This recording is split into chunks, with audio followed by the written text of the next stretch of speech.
sold it to a museum. Did you ever use it to intimidate your neighbors if they annoyed you? It's like owning a tank is one thing. Some of the neighbors a little nervous. I don't know how do you sell a tank? That's the harder part. Well, in US dollars, when it was $35,000 when I bought it. It wasn't like crazy money, but it was like a new car. But it was, you could drive it. Oh, what's wrong with me? It was your Bruce Wayne moment in life. Yeah. So, have you ever thought of getting a new one? Now I drive a Dodge Ram pickup truck. Oh, okay. So what else was I going to ask? Yes, so with working with Ciro, I mean, I'd like you to please review him in front of this entire audience and tell us his strengths and his weaknesses and just embarrass him a little bit. Oh, that's easy. No, it's very easy because it was, as I mentioned earlier, I was it's funny because I actually met you, I think, initially we have a mutual friend named Bob Burton who created a comic book character called the Flaming Carrot. If you haven't seen it, look it up. It's very, very funny and very twisted. We love it. Yeah, Bob was kind of the guy who, he's our mutual friend. He basically invented the idea of the funny comic book superhero long before The Tick. And they later made a movie of his characters called The Mystery Man. Even though he hates that movie, I think the movie's pretty good. I love that movie. I think it's really great. I enjoy it. He claims he would have made it better. I think the movie's great, but his first character was the Flaming Carrot, and it's just the greatest thing ever.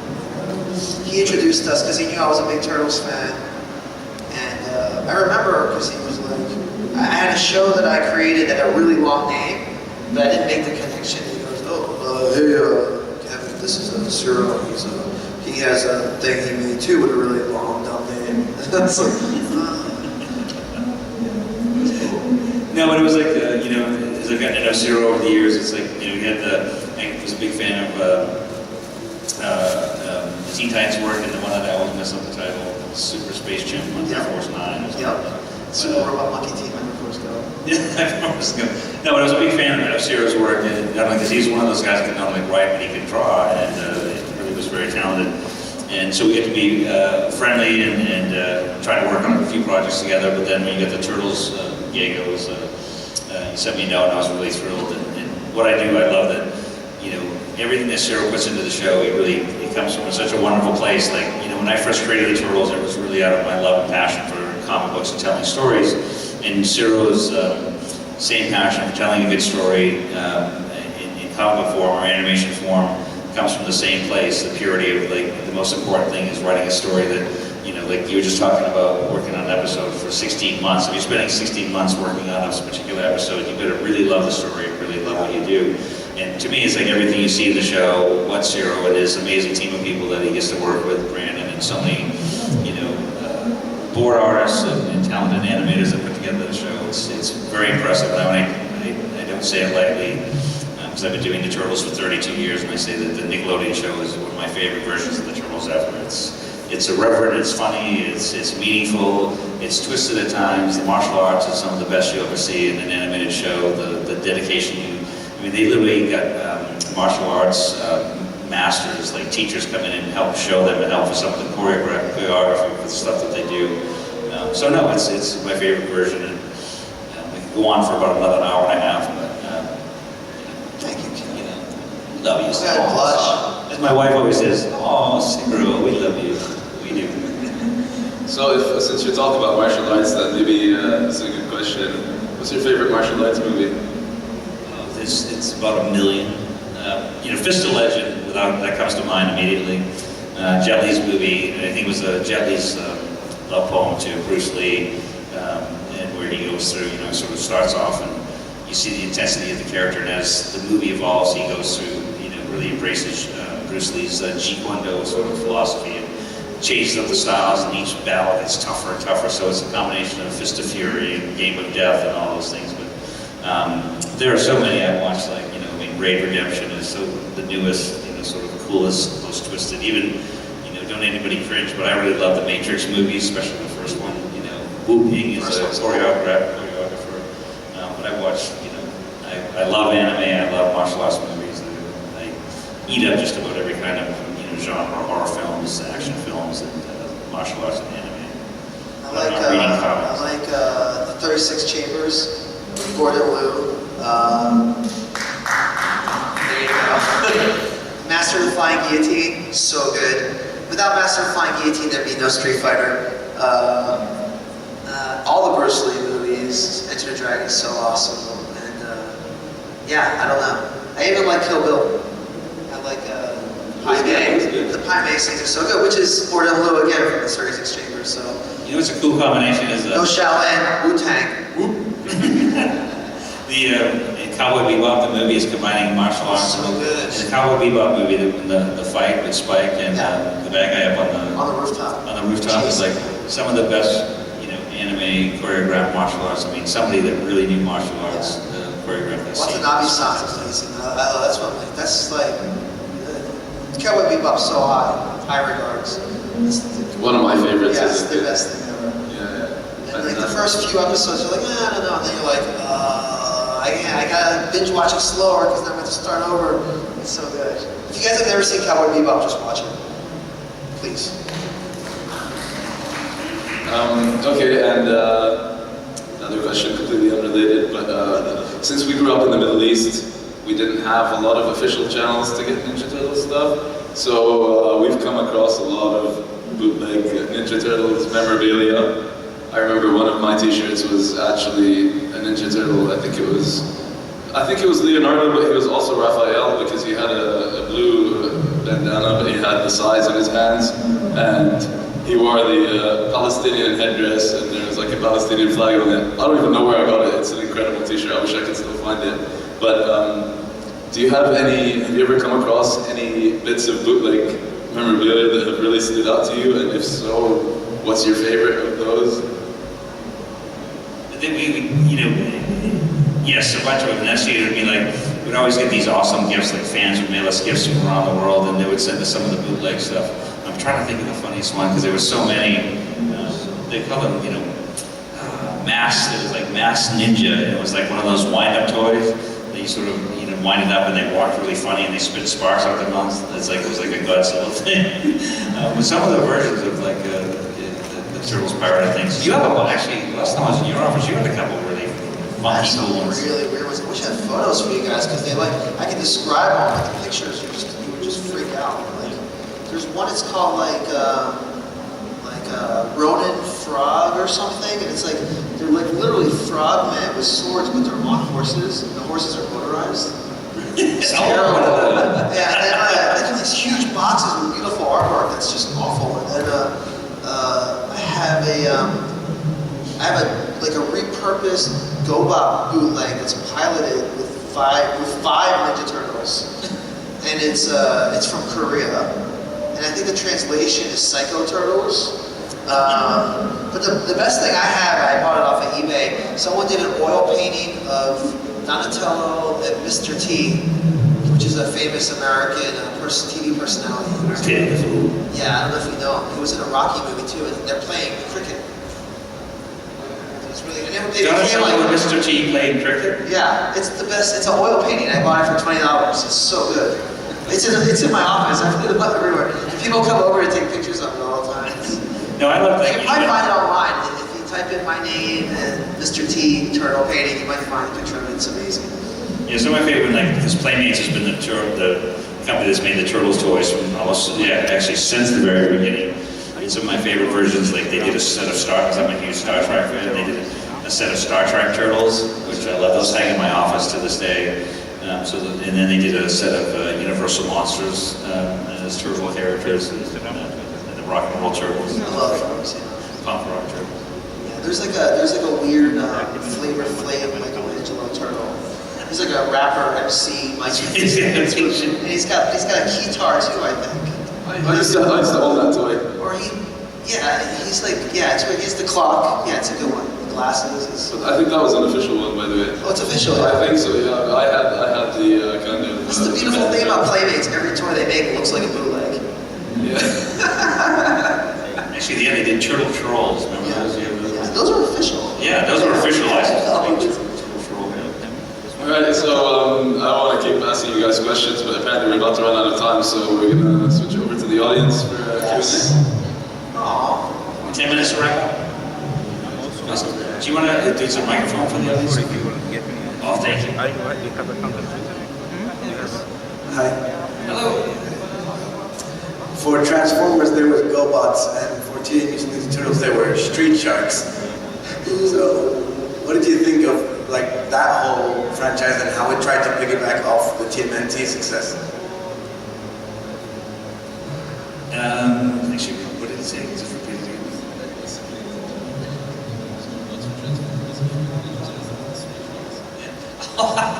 In general, yeah. I'm actually literally going deaf. I had too much rock and roll when I was a kid. You know, it's funny, when we did the first black and white comic book, it became a bizarre hit in the world of comic books, and everybody started copying it. And it was, back in the early days, we had adolescent radioactive black belt hamsters, That's the best. adult thermonuclear samurai elephants, geriatric green gray, something turtles, kung fu kangaroos, And the cartoon had samurai pizza cats. micro mice from Micro Mars. mice from Mars. There were so many of those. Those were street sharks, of course. There's just Battletoads. Yeah. That was a game. But that's, you know, that's imitation is the greatest form of flattery, right? Yeah. No, I didn't. We took a big form of flattery that, a lot of these guys, especially doing the comic books in those days, just wanted to be cartoonists and draw, fulfill their dream and passion to tell their own comic stories like Peter and I did. So we took it as a form of flattering. So very cool. Yes. You want to go across the front? You got a couple here. How about gentleman in the white shirt? Oh wait, she's running that thing. Sorry. I got the light in my eyes too. It's like, yes, sir. Did you come up with the word cowabunga? How did you come up with the word cowboy? Cowabunga? The word cowabunga actually came from when I was growing up. They did these series of movies in the late 60s, early 70s, and it was like Annette Furnicello and Frankie Avalon, and it was Beach Blanket Bingo, and it was all these basic California surfer movies. So there'd be like, Hang Ten, dude, or all these California sayings. And it was like cowabunga. They'd be like, cowabunga, dude. And so when we were coming up with the battle cry, it was just, besides, you're talking about Teenage Mutant Ninja Turtles, which is a silly idea anyway. They eat pizza, which is silly. Why not have them talk like California surfers? Cowabunga, dude. So, yeah, that was the origin of that. Too much TV. I think now it's Booyakasha. Booyakasha. And Booyakabunga. There's Ali G, right? Booyakasha. First of all, I'd like to say I've been a fan since TMNT since I was about 4 years old. My question is, what was your inspiration for the look and personality of Shredder? Say it again, The personality and look of Shredder. Oh, you're gonna love this. When Peter and I were coming up with the origin story, when we lived in the house, we showed you the picture of this tiny little house in Dover, New Hampshire. Peter's wife was an amazing cook, and she cooked dinner, and Peter and I would wash and dry the dishes. And so one particular night we were talking about story ideas, and Peter's washing the dishes, and we have this kitchen utensil in the States where it's kind of like it's metal and it's rectangular, and it's got a little handle on the top, and you hold it while you shredded cheese, And I was drying it, and I put my hand up inside this thing, and I was like, man, could you imagine if there was a bad guy with like a cheese grater on his arm? He would literally shred your skin off and be like, and I said to Pete, I go, we call him the grater or something like that. Pete laughed at me, rolled his eyes, said, well, how about the shredder? And so yes, from doing dishes is how we came up with the shredder. So any of you aspiring writers or artists out there, ideas come from everywhere. And his personality is like we really combine our favorite, Darth Vader and Darkseid and all these Dr. Doom all into one kind of main bad guy. I always thought when I was a kid reading the comic, I always thought he was Sho Kosugi from the ninja movies from the 80s, like Enter the Ninja. He looked like him. I would pretend it was him, the ultimate uber ninja. That's where we came up with a lot of the armor and stuff like that. You have to think that because back when we did interviews back in the early days, people would say, you know, well, they're mutant martial artist turtles. You guys must be black belts. And I would laugh. I said, if a black belt means I've watched every Bruce Lee movie 100 times, and I watched the David Carradine Kung Fu TV series, you know, 1,000,000 times, that makes me a black belt, then yes, I am. But as I took martial arts later, which was a mind-blowing and cool experience, but it was funny because I knew very little about martial arts besides what I saw on TV, and I'd never been in New York City, and you know, so we're writing and drawing characters that we made up, living in a city I'd never been to, doing martial arts, which I never knew really anything about. Just kind of, you can do anything, you just have to dream it. But your page layouts were so good. We faked it very well. Yes. Where do I have? Oh, there we are. Here, sorry. It's a pleasure. She's like a ninja. It's a pleasure to talk to you. Just saying, my name is Philip Angelo. Oh, awesome. My father was a big fan of your comics, so he named me after Michelangelo. Oh, that's so cool. My question is, if you were to bring a fictional character back to life and chat with him and do stuff with him, who would it be? A turtle character or any fictional character? Any fictional. Man, that's a really good question. You know, I'd probably say like Leonardo. I was like, I always, you know, imagine, you know, the thing was like what I showed you, the mural I did in high school. That's a fictional character. That's a real life character. Fictional character back to life? I don't know. It's like King Kong. Oh my goodness. Just, you know, instead of an army tank, you just ride King Kong around the backyard or something.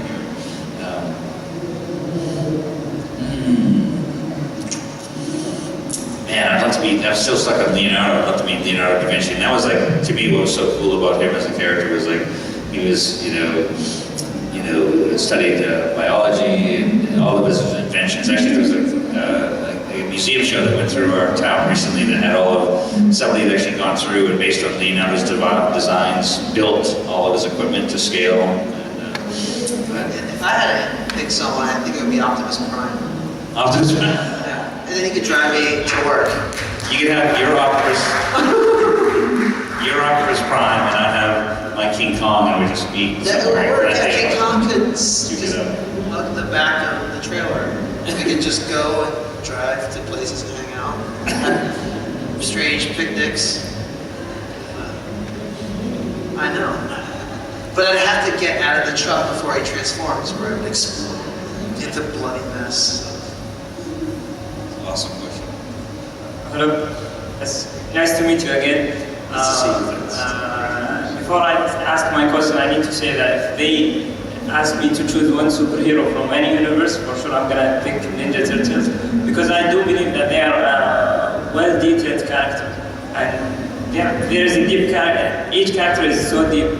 So having said that, my question is, why did you associate each fighting equipment with that specific turtle? For example, why Leonardo have the katana and why the other turtles have the other fighting games? My second question is, in the original comics, you choose the red bandana for all the turtles. Why the color red?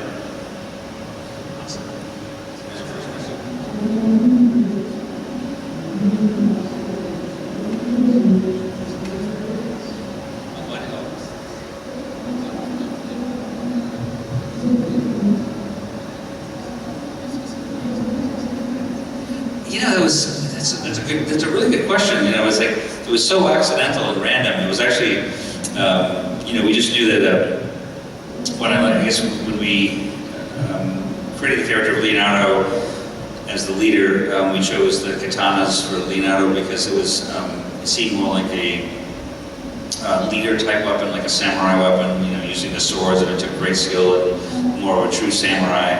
And it just seemed like a natural leader, and that actually translated into, when we changed his bandana to blue in the cartoon show, it was sort of more, it felt like a more royal, sort of regal color, and it matched the katanas. With Raphael, we just liked that because he's kind of our hothead, our Wolverine, if you will, kind of our berserker character a little bit, that he'd want weapons that were more close-in fighting, things that he'd want to be right in the middle in the confrontation. So that seemed to fit him again, sort of being a Wolverine. And so when we translated in the cartoon, we kept him to the original red bandana that we had in the original comic books, because that sort of raging red. And to me, like, if you ever use nunchucks and not hit yourself in the head, I'm impressed, because every time I use nunchucks, it seemed like a very silly weapon. Like, wow, how do you make this thing work? And so Michelangelo was natural because he had a sense of humor, and he would be silly enough to master this weapon and be able to use it to great effect. And when that translated, the orange bandana just seemed like an orange, just kind of a silly, happy color. And then with the bow staff for Donatello, it just seems that was more like a traditional monk-like weapon, so very pacifist, but could also be used to great effect, and more of a thoughtful character. So we sort of had the purple color when it translated, but it just seemed to fit Donatello as, you know, the technology person, the more thoughtful, the more brain of the family. Yeah, so that's it. Then it was almost like, you know, the weapons, especially in the early comic books, the first couple, we were still trying to figure out their personalities as we were building the stories.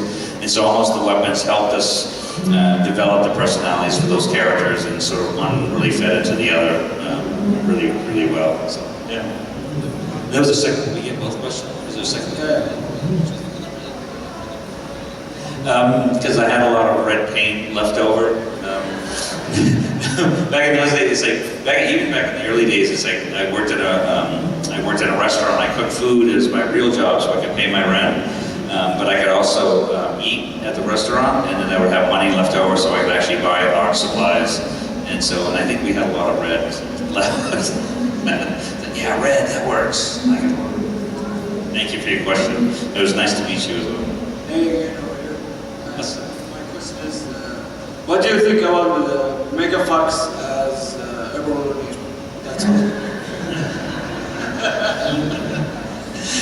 I think she's awesome. I like, you know, it's like, I think we all were introduced to Megan Fox from Does the World through the Transformer movie, right? I can't remember from. I'm a huge Ninja Turtles fan. She actually tried really hard to be on my cartoon before, because things were kind of at a low point a little bit in her career. She tried to get on the animated show, and we're like, before she knew, like, April was young, so we couldn't really cast her. And then she instantly was able to get the movie with the Michael Bay movie. So Yeah, I remember she's seeing real sweet. She's incredibly brilliant too. She's a real smart person. Yeah, when you meet her in person, besides, you know, she's very attractive, she's very pretty, she's very, very nice, very sweet person, but she's very smart, she's got a great personality. And I remember, like, when I first, like, when she was doing the press junket for Transformers, she was on, like, Jay Leno or something like that, and one of the things, you know, and Jay Leno was like, hey, so you been down to Comic-Con? And she said, she goes, yeah, I went to Comic-Con, and they had me doing so much work, I really went to Comic-Con. The only thing I wanted to get at Comic-Con was a Ninja Turtle shirt. I didn't have time to go out and get one. So she's been a real serious fan, and I think she does a great job in the movie. She's pretty fun. Yeah. So I think what should we do? How much time we got left? We should do a couple more. And then I know we wanted to show you a trailer from the new Turtles movie out of the shower. Let's do a couple more questions. One question. We're talking about girls. Can we see like a Ninja Turtle who's a female, like Cleopatra, for example? Because they are all males, the Ninja Turtles. So we need to see one girl. Do you know that there was actually a Ninja Turtle girl already? Yeah. Where? Yeah, her name was Venus the Milo. There was a Ninja Turtle girl, and almost the entire fan base freaked out and hated her. So, but see, you know, what I love is that you handled it so well. Is like one of the things many things I love with the show, the Nickelodeon show, is that when Ciro was developing the concept, he actually took the April character, who was a much older character in all the original versions of the Turtles. He aged her down to 16, around the same Turtles age. And if you notice, she's got a number 5 on her shirt. And so she's sort of the 5th turtle. And I think that really was a wonderful idea to sort of put a girl right next to it. The Turtles universe was always like, well, the old cartoon was kind of flawed in that April was always in trouble and the Turtles had to save her. And it was just kind of I found it annoying over and over. So we we kind of, my idea was that April was almost smarter and savvier than the Turtles. And originally, actually, I was going to have Splinter already be dead. And the reason the Turtles come out of the ground for the first time was because they had to grow up and move on. And the first thing that happened was that they were going to meet April, and April became this emotional replacement for Splinter, and she would teach them about the real world. And so she became like the strongest thing in their universe, and she became the fifth turtle. That was my original pitch. So we tried. People just don't like girl turtles. It got weird in the show. It's strange. And pigtails, like, no one likes bald girls. It's a whole thing. It gets weird. I'm the last question, so I have one question. That's it. If each turtle had a superpower, which would it be and from who?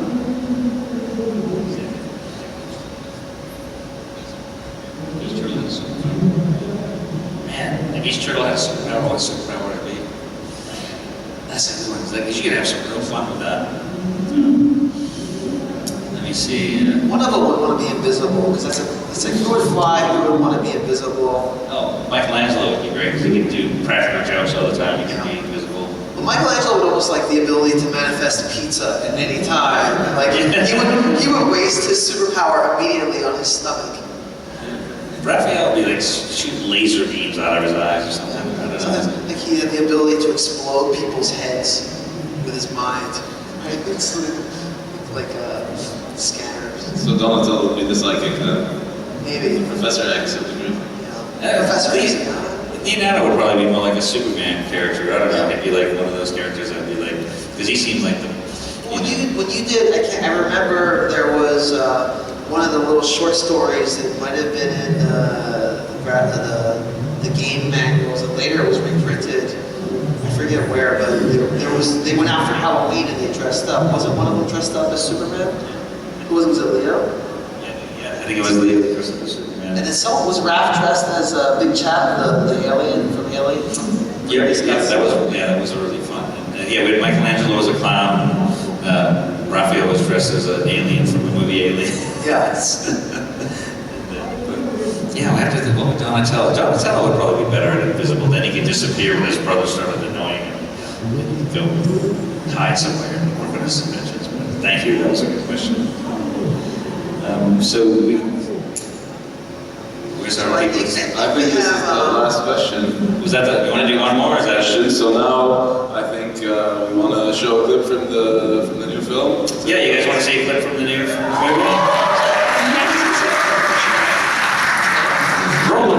That's it. That's a trailer.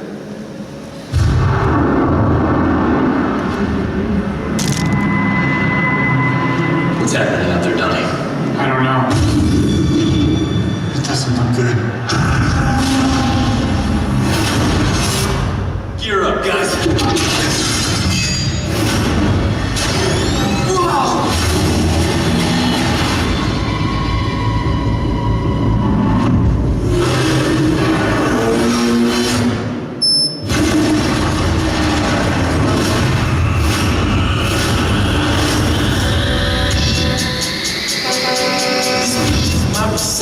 He's on the bus. I think he's very light. One button or a million buttons.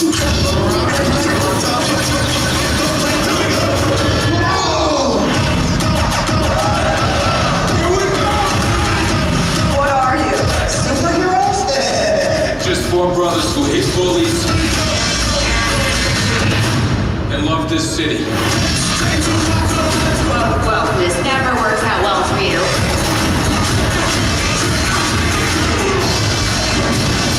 What's your name? Jason Jones.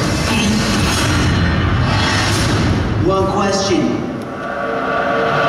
You guys like a thing? I'm looking for Aaron Lewis.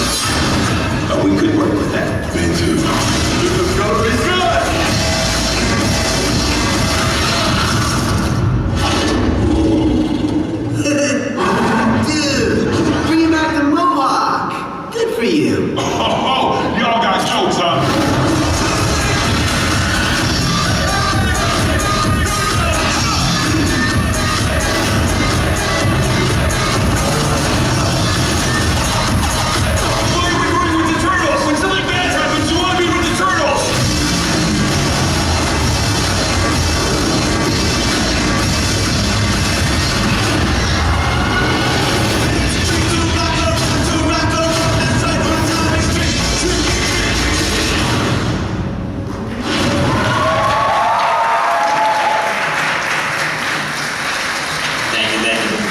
So I guess to wrap up, I just want to say that, you know, I simply cannot thank you enough.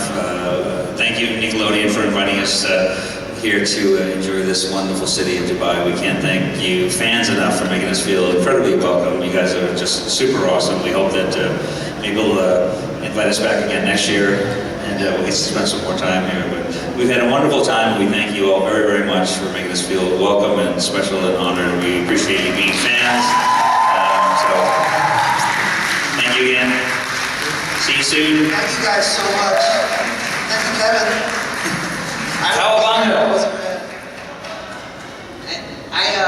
I read that book and kept drawing because so it's his fault. And, really quick, you guys, if you're into trying to have a career in entertainment or something, don't ever quit, because I designed a villain for Ninja Turtles when I was 12, and he's one of the main villains in the new series now. So it's his fault. Thank you again. Thank you guys for joining us. And I believe the guys are going to be at the Nickelodeon booth right after this doing some autograph.